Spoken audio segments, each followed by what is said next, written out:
Bene. Good morning, my relatives. This is Mark Charles, and it is Friday, October 28th, and I'm sitting down with my second cup of coffee here, and I want to talk about some of the events of the day, including the war in Ukraine, as well as the upcoming midterm elections. But before I begin, let me do as I always do, which is acknowledge that I'm humbled to be speaking to you from what's now called Washington, D.C., but these are the traditional lands of the Piscataway, and I want to honor the Piscataway as the hosts of the land where I'm living. I want to thank them for their stewardship of it and just state how humbled I am to be living on these lands today.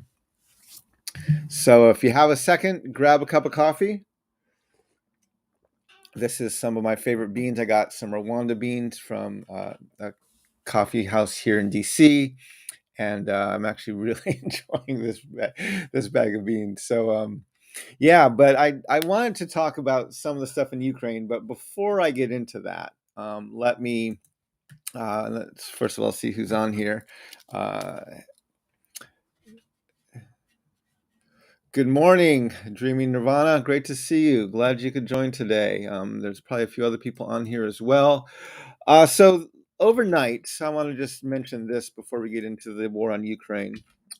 Overnight, you probably heard that the ownership of Twitter, the sale of Twitter to Elon Musk, got completed, and he is now the official owner of Twitter. It's no longer a publicly traded company. And if you look at the rhetoric online, especially on Twitter, there are a lot of people, especially by my observation, a lot of white men who are very, very, very concerned about this. And so, just to put things in perspective, I tweeted this out this morning. I said, overnight, Twitter's ownership transferred from white landowning men, i.e., Wall Street, to white landowning man, i.e., Elon Musk. So far, I don't notice much difference. Still colonial. I put up with it, but it is what it is, and yeah, it doesn't seem to have a whole lot of difference, at least immediately, whether it's owned by a white landowning man or a white landowning group of men. But anyway, there's a lot of rhetoric going on back and forth about the sale and the completion of it today. So that's just my perspective on it. If you have a chance to look at that.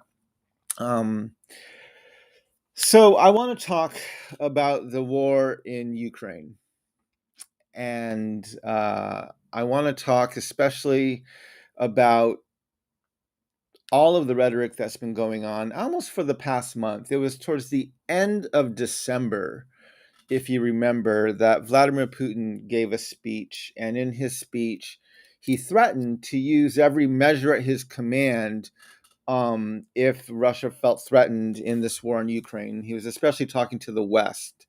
There was a story on Reuters that highlighted this quote. I'm going to put this in here right now, and I'll put that into the comment section. And in this speech, again, this was towards the end of September, the last week of September, probably. Vladimir Putin said, "If the territorial integrity of our country is threatened, we will without doubt use all available means to protect Russia and our people. This is not a bluff." This was in a national speech given to the Russian people.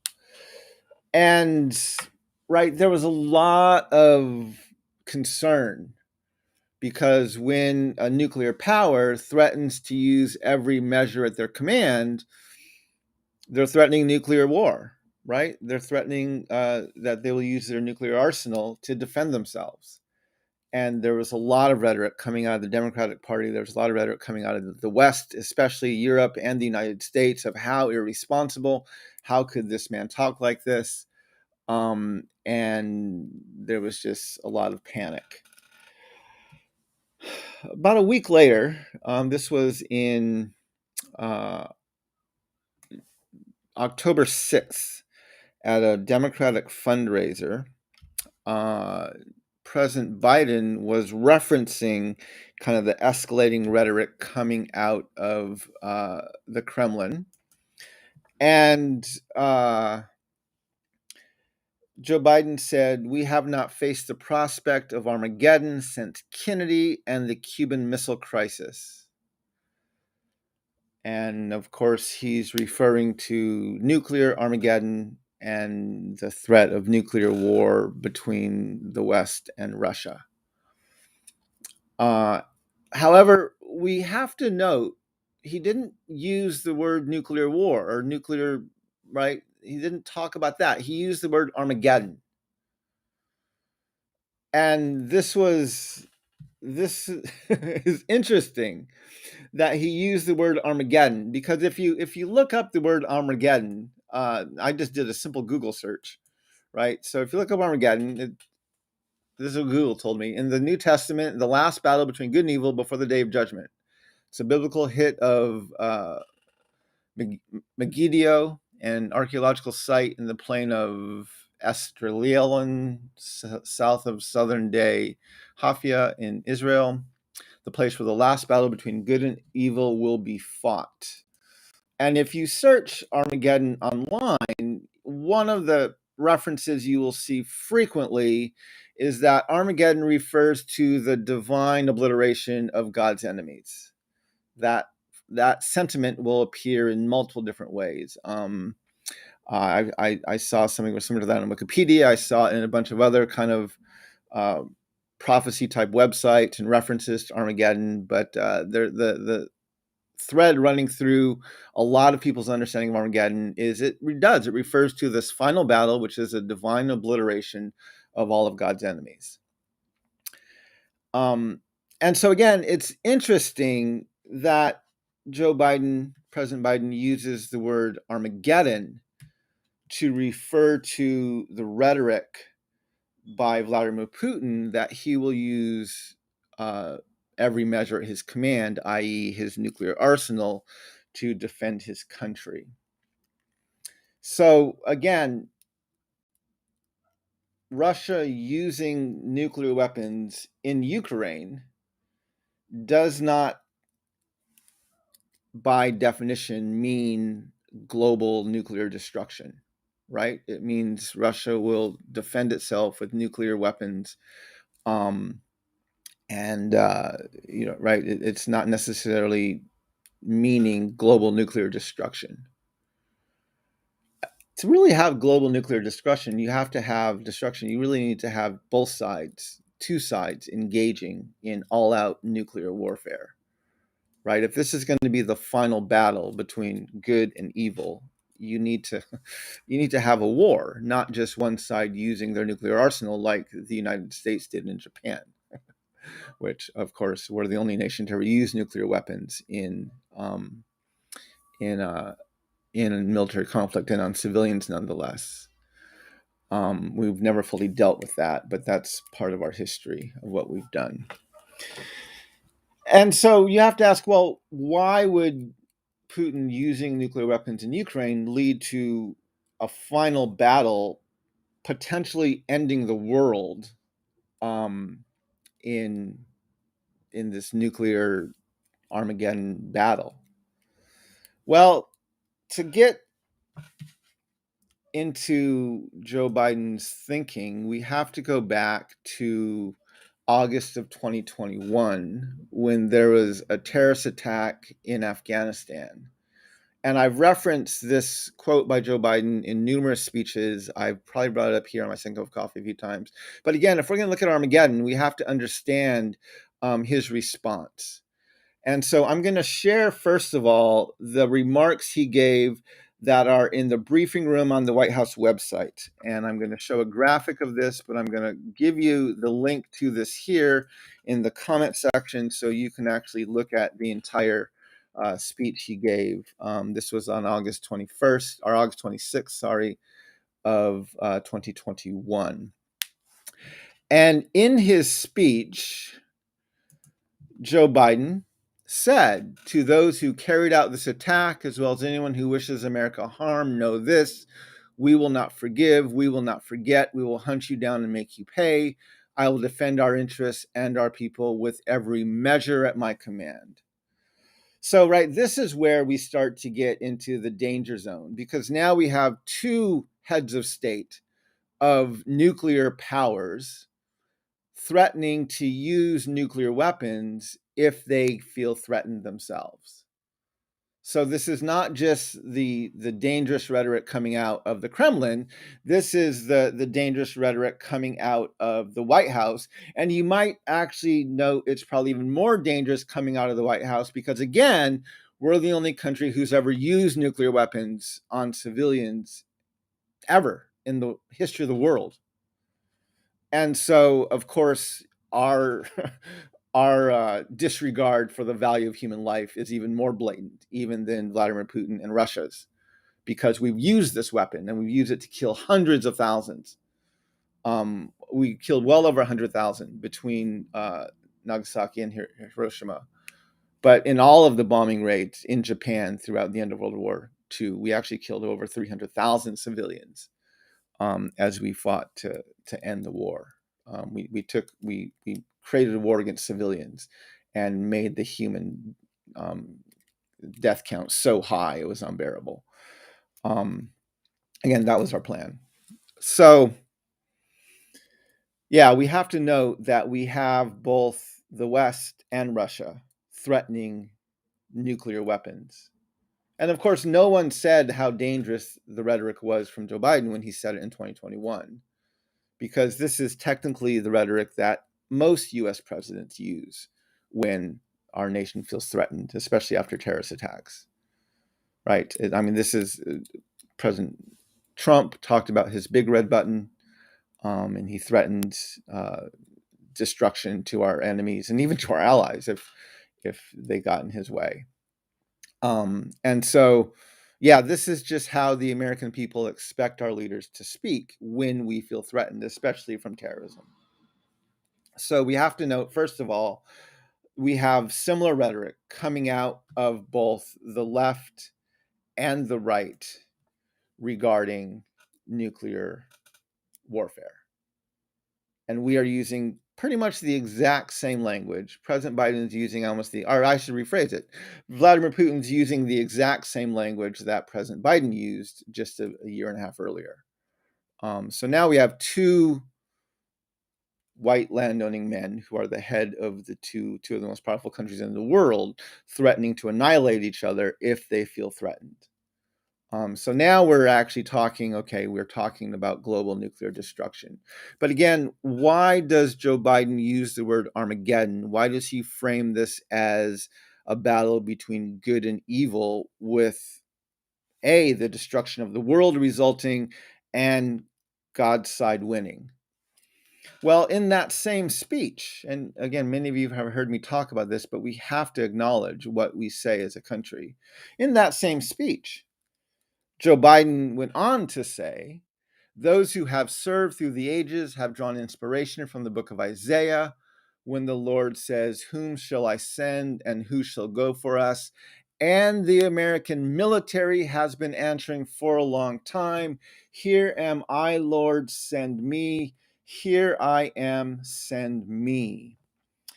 In his State of the Union in 2022, Joe Biden used the word sacred twice. He used it once in reference to the Capitol as a sacred space where he was giving his speech, and he used it once in regards to the sacred obligation we have to take better care of our veterans. Now, why would he say the word sacred? Why would he bring the aspect into the divine, the aspect of the divine into the dialogue about what we need to do for our veterans? Well, the answer is easy. Joe Biden believes that he is the commander-in-chief of the army of the Lord that is responding to a prophetic call on par with that of Isaiah the prophet. So this is why he talks in terms of Armageddon, right? Because in his worldview, Russia is evil and the United States of America is good and God's on our side, and therefore we actually have permission because we were fighting this battle of good versus evil, and in the battle of Armageddon, the world is destroyed and evil is defeated, which means the United States of America has, in the warped, twisted, blasphemous mind of Joe Biden and most Americans, and don't think the Republicans don't think this way either. They both think this way. But this is how we think as a nation. This is what we want our leaders to talk like. This is what we believe about ourselves. And so this is why Joe Biden blasphemously used the word Armageddon. Because the American people, again, this is a bipartisan value. The left and the right speak this way. The American people believe that we are God's chosen people and believe that our military is the army of the Lord, serving a prophetic call on par with that of Isaiah the prophet. Almost nobody called out Joe Biden when he spoke this way.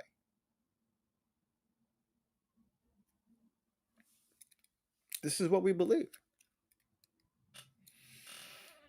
And so this is where the rhetoric gets incredibly dangerous. So when we have the president of the free world, again, I use that term very, very, very loosely, and the president of the United States talking about Armageddon, a man who's previously threatened to use every measure at his command, promising he would not forgive and he would not forget anyone who threatened the United States and committed acts of terror against us.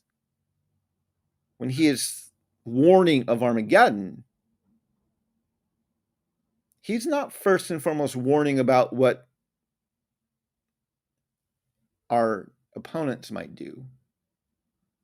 He's warning what our response will be. That's what he's warning about. If you threaten us, I think essentially he's saying he's going to destroy the world.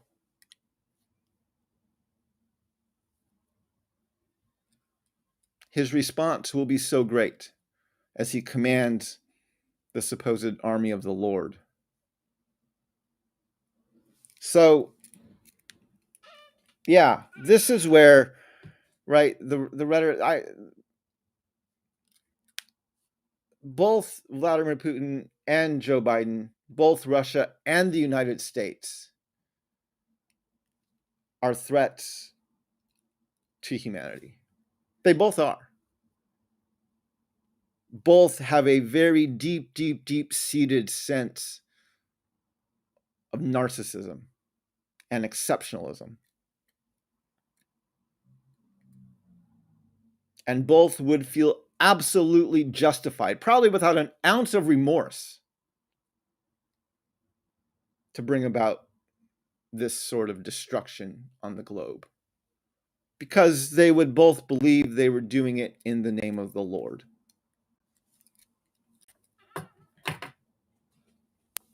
So as I listen to all of this rhetoric going on about the war in Ukraine and what we're doing and not doing and what the Republicans are saying, what the Democrats are saying, and all this is where it's both absurd and it's terrifying if you think about it. And we need to have a completely different dialogue about this. We need to. We absolutely need to. And at some point, as a nation, as a globe, we have to decide we're not going to put up with this sort of rhetoric anymore. Coming from either side. Because I can promise you, right, the United States of America is not the agent of good in this world. That is not ever what we've been, and it's not what we are today. We might have lofty aspirations, but we are nowhere near who we think we are. And this is evident even as we look at our 2022 midterm elections. Right? Again, the myth of American exceptionalism runs so deep within our country. I want to highlight this. Just a few weeks ago, or a few days ago, in an op-ed published on CNN, Joe Biden wrote an op-ed regarding the midterm elections. I'm going to share it right there. And in this op-ed, one of the things that he said is he talked about all the things the Democrats are doing, all the good things the Democrats are doing, all the horrible things the Republicans are doing. And he's not incorrect in some respects. But he's not telling the whole story either. Right? And one of the comments he made, which really caught my eye, was he said, in reference to the Republican Party, this is not your father's Republican Party. Right? So I'm a little over 50 years old. So my father's Republican Party is the Republican Party of the 1960s and 70s and 80s, right? And let's just not say, what if we said this is not your father's America, right? Because in the 60s and 70s, we literally couldn't decide as a nation if we wanted to grant civil rights to people of color. Segregation was alive and well. Opposition to civil rights was a bipartisan value, right? We had at least three Democratic senators helping filibuster against the Civil Rights Bill of 1964. Dr. King was assassinated, right? The racial violence was rampant in our country.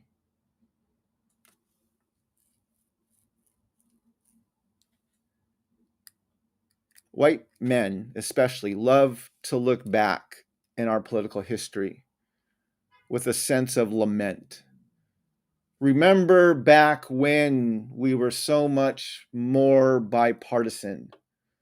Remember back when we had civility in the halls of Congress. Remember back when we could come together on massive problems and figure them out.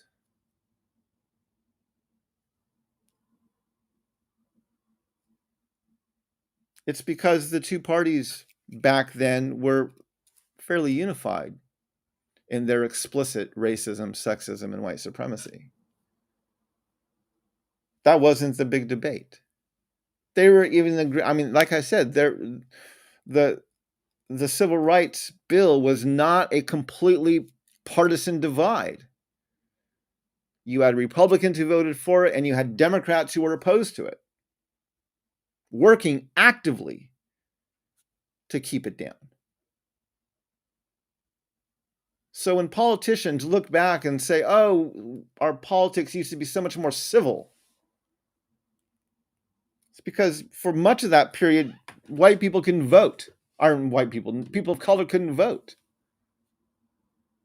I mean, you've heard me say this before. The only people who can look back on American history with any sense of nostalgia, remember how things used to be better, is white people. It's the only ones. No one else can look back and say, oh, yes, things for women or things for people of color, things for African Americans or things for Native Americans were so much better 40 or 50 years ago.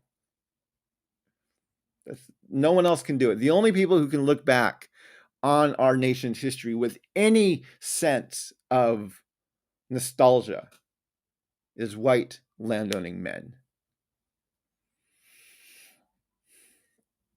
And in this election, right? So right now, again, the Democrats are framing that, yes, they are the agents of good fighting, and they are fighting for a few things that are progressive and would bring some necessary change. But let me remind you of what we're fighting, right? Let's take away out of the political rhetoric, and let's look at some of the things we're actually deciding on. This is a story of in AP, where in 5 states in the country, slavery is on the ballot. It's true. There are many states that have clauses in their state constitutions very similar to the one that's in the U.S. Constitution. Clauses that keep enslavement legal in prison. This is what the 13th Amendment says: neither slavery nor involuntary servitude, except as a punishment for crime, whereof the party shall have been duly convicted. Right? Just the other day, I came across this tweet. I'm going to share it with you in the chat section, in the comment section. I came across this tweet by some African-American man who was formerly incarcerated. He said, I was making 12 cents an hour teaching people in prison how to use Microsoft on computers, while my white supervisor made nearly six figures to supervise me to do it. That is what they mean by modern day slavery. And he's not wrong, right? Enslavement is still absolutely legal within our criminal justice system. That was the goal of Abraham Lincoln. He had no intention of making voters or jurors of African Americans or allowing them to hold office or to intermarry. The man was a blatant, unapologetic, self-proclaimed white supremacist. And so slavery is alive and well within our country. And it's 2022, and we still have constitutionally protection for enslavement in our constitutions, our state constitutions, and our national constitution. And we're the good guys? We're the good guys? In 2020, we couldn't even decide we wanted to make the Equal Rights Amendment a part of our Constitution when Virginia ratified it, becoming the 38th state to ratify it. But because that amendment had expired,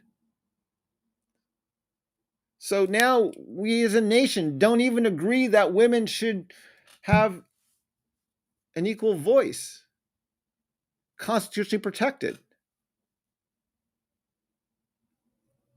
And what are the good guys? Right? In 9/11, people of color and religious zealots attacked our country. And many of them have been tortured and are sitting in Guantanamo Bay. On January 6th, white people, many of them religious zealots, attacked our capital.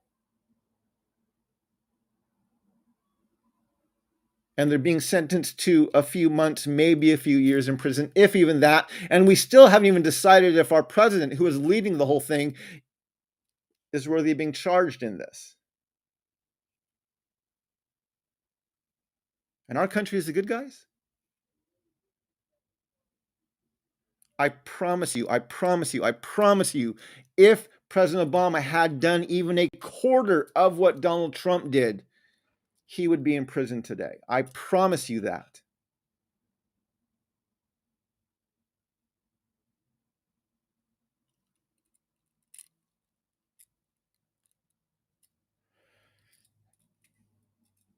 Who we think we are as a nation and who we actually are is so, it's a chasm apart, not even close.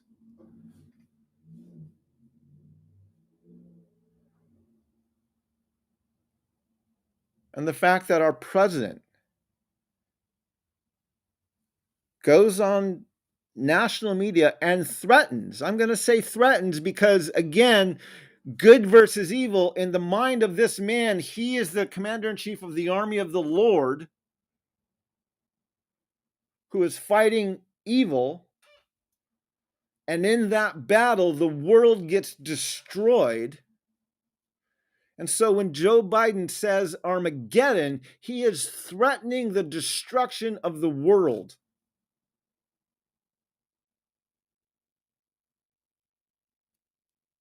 And this from the country that dropped nuclear bombs on civilians in Japan. So we know we'll do it.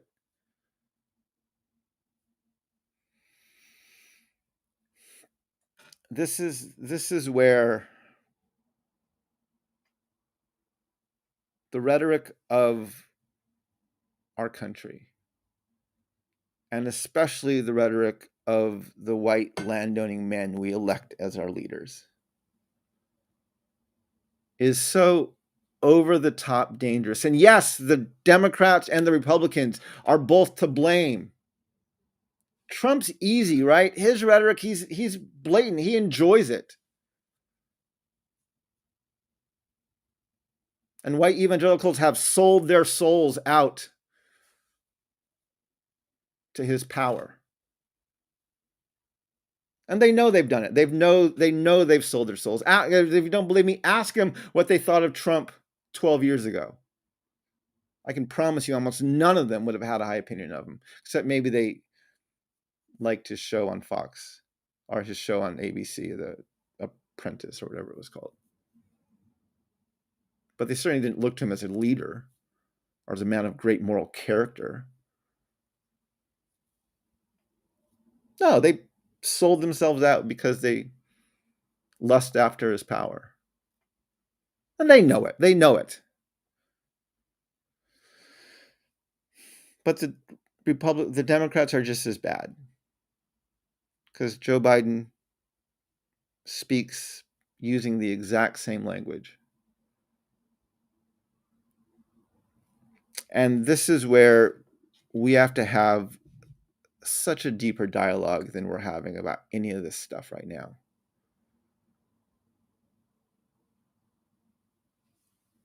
We have to go much deeper. We have to look at our foundations. We have to address things at a foundational level. We have to look at what we were built on as a nation and actually how little progress we've made in addressing those things at a foundational level. We have to be embarrassed by the fact that it's 2022 and we're just now getting around to putting women into certain offices or putting people of color into certain positions. We have to be embarrassed by the fact that we still have enslavement legal in our constitutions, in the states, and in our national constitution. We have to hold our head in shame for who we are as a country.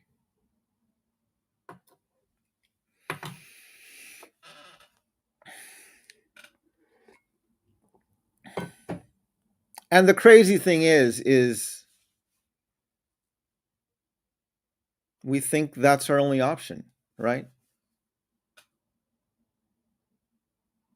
I can't tell you when I ran for president in 2020, how many people of color, how many progressive Christians told me, I can't vote for you.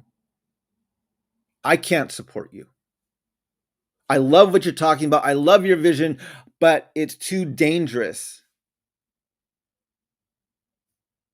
to support you. Voting for you, they said to me, is like voting for Donald Trump, and I have to put Joe Biden in office as compared to Donald Trump.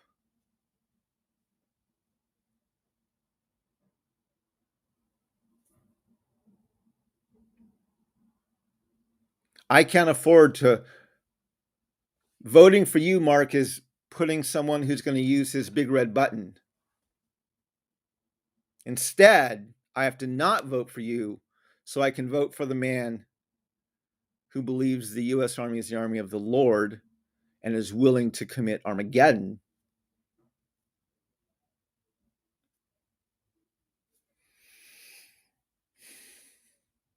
We fall into that.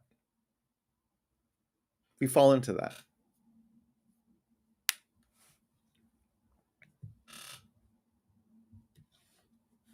We've been so deceived by the two-party system, which works in partnership to maintain the status quo. And the status quo is racism, sexism, and white supremacy. This is why literally just a couple of days ago, I tweeted this out. I said, I've read the Declaration of Independence. I've read the Constitution. I've written a book about the doctrine of discovery. Over the past 2 decades, I've lived on an Indian reservation, the Navajo reservation, and I've lived in Washington, D.C. So trust me when I tell you that in the United States of America, we the people was never meant to include all the people. That was never the goal.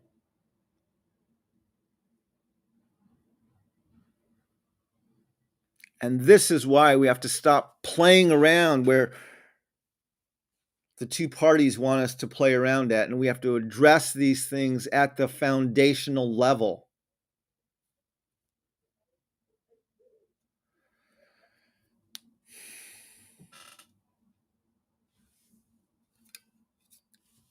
We have to take the conversation so much deeper, my relatives.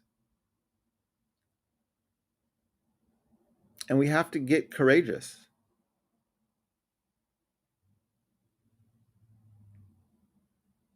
We have to stand against the violence and the dehumanization and the racism and the sexism and the white supremacy of both the left and the right.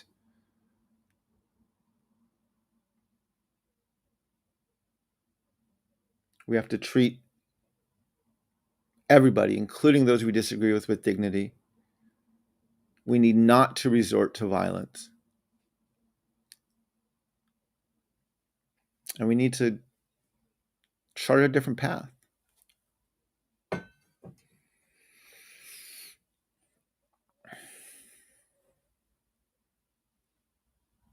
Will we have the courage? I've been fairly silent about the midterm elections because I really don't know what to do. And to be honest, I don't know how to vote. The Democrats, neither the Democrats nor the Republicans have any interest in changing these things at a foundational level. And I don't know how to vote. Plus, I live in DC, so right, I don't even have a member of Congress or a member of the Senate I can vote for. We have local officials that we can vote for, but yeah, I'm not even a part of this democracy right now. I can't even vote for who represents us in Congress because we have no representation in Congress. And before that, I lived on the reservation where, again, 26,000 square miles. If we were a state, the ninth largest state by land mass.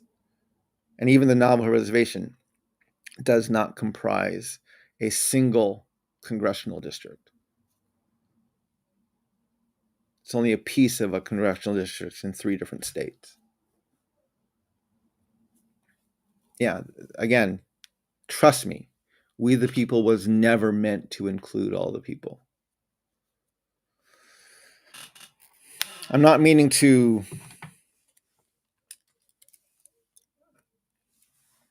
be hopeless, but I am deeply troubled and I'm not sure what to do.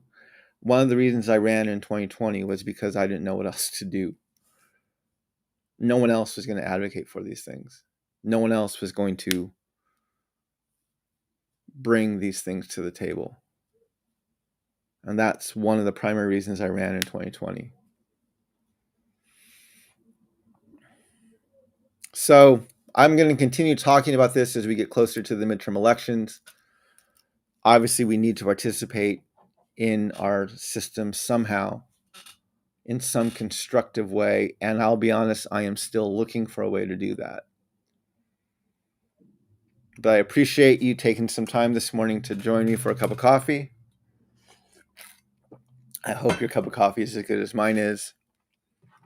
And yeah, we'll figure this out. We'll continue talking about these things. We'll continue to challenge those in power from both the left and the right.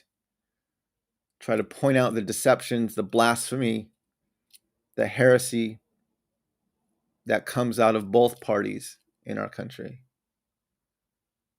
And we'll call Americans to be even more courageous. If we want to change our country, it doesn't first and foremost take anger. It takes courage. So be courageous, my relatives. Let me look at my comments and see who else is on here. See, there's a lot of stuff going on. I kind of got into my words there, so I wasn't paying a whole lot of attention. Phil Fox, Yate. Andrea, Yate. Thanks for joining. Terry, Yate. Hello. Thank you for joining. Norma, Yate. Good to see you. Thank you for joining. It's good to see all these voices on here. Who else? Munchie Bear. Hey, Ate, good morning from Gallup, New Mexico. Glad you could be here. I'm actually going to be back in Gallup the beginning of December. I'm going back for about 10 days, December 10th through December 15th. And I'm hoping to do a book event at the Navajo Nation Museum. I'm still trying to get the logistics for that planned out, but that's on my goal of things to get done. So I'm hoping to be back there. Tommy, hey, thanks for joining. Yes, please hit like so more people can see this. Please add a comment into the comment section after the live stream is over, which helps it move up further in the algorithm. Thank you for that tip there, Tommy. I'm glad to see everybody on here.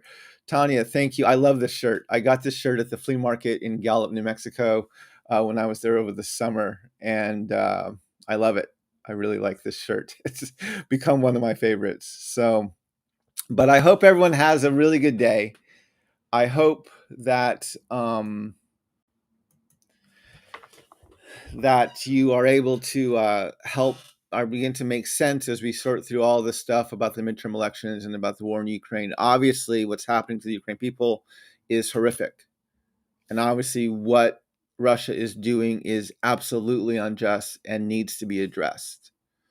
The problem is the United States of America has almost no integrity to address what Russia's doing.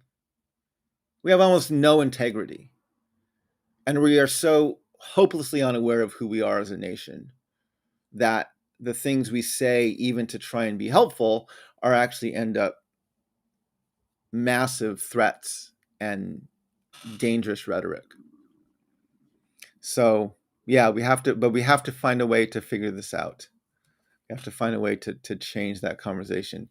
If people are interested, and I'm continuing to on my I started about 9 months ago a Patreon site, and on my Patreon I go even more in depth into some of the stuff. I have almost 9 months worth of content archived there. We have a virtual book study I'm doing with myself and my co-author Soong-Chan Ra. This month, earlier in the month, we did chapter 8, and this weekend I'm going to be doing chapter 9. My co-author Soong-Chan Ra is traveling right now and on sabbatical, so we're not able to do it together. But we're going to do chapter 9. I think tomorrow morning is when I have it scheduled for. And so if you join my Patreon today, not only do you get access to the content I'm putting out this month, but you get access to a year's worth of content or 9 months worth of content that I've already been putting out. Also, I'm doing a lecture on one of my tiers. I have a lecture that I do a lecture every month, and my lecture this month is on giving thanks for genocide, and it's on the honest, the truthful story of the dehumanization and even the genocide that went into the creation of Thanksgiving and our celebration of it here in this country.